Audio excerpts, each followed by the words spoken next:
స్వాతంత్ర్య దినోత్సవం వారంన బాక్సాఫీస్ వద్ద భారీ క్లాష్ జరగబోతోంది. ఒకవైపు రజనీకాంత్ నటించిన కూలీ, మరోవైపు హృతిక్ రోషన్, జూనియర్ ఎన్టీఆర్ల వార్ 2 రెండు పెద్ద సినిమాలు ఒకే రోజున విడుదలవుతున్నాయి. అయితే ఈ రెండు తమ ప్రమోషన్ స్ట్రాటజీలో పూర్తి భిన్నంగా వెళ్తున్నాయి. ముఖ్యంగా సంగీతం విషయంలో కూలీ మ్యూజిక్ ఆధారంగా హైప్. లోకేష్ కనకరాజ్ దర్శకత్వం వహిస్తున్న కూలీ మూవీ సాంగ్స్ పై ఎక్కువ దృష్టి పెట్టింది. ఇప్పటివరకు విడుదలైన 2 పాటలు చిక్కుతూ, మోనికా మంచి స్పందన పొందాయి. 3వ సాంగ్ పవర్ హౌస్ ఈ వారం హైదరాబాద్ లో భారీ ఈవెంట్ లో రిలీజ్ చేయనున్నారు. నాగార్జున, శృతి హాసన్ లాంటి స్టార్లు ఈ ఈవెంట్ కు హాజరు కానున్నారు. ఈ పాటను జైలర్ మూవీలోని హుక్కం పాటతో పోల్చుతూ బిగ్ చార్ట్ బాస్టర్ అవుతుందని భావిస్తున్నారు. కూలీ టీం లక్ష్యం పాటల ద్వారా సినిమాను కంటిన్యూగా ట్రెండ్ లో ఉంచడం. War 2 story action hype. Yashraj films నిర్మాణంలో అయన్ ముఖర్జీ దర్శకత్వంలో వస్తున్న వార్ 2 మాత్రం సంగీతం కన్నా యాక్షన్, టెన్షన్ మీదే దృష్టి పెట్టింది. మేలో టీజర్ వచ్చి మంచి రెస్పాన్స్ వచ్చినా ఇప్పటి వరకు ఒక్క పాట కూడా రిలీజ్ చేయలేదు. టీం ఇప్పట్లో థియేట్రికల్ ట్రైలర్ రిలీజ్ చేయబోతుందట. హృతిక్, ఎన్టీఆర్ మధ్య ఫేస్ ఆఫ్ నే ప్రధాన హైలైట్ గా చూపించేందుకు ఇద్దరిని కలిపి ప్రమోషన్లకు దూరంగా ఉంచుతున్నారు. పాటలు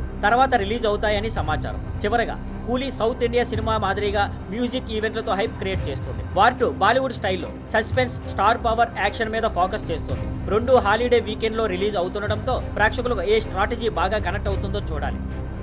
thank you for watching. Please like, share and subscribe.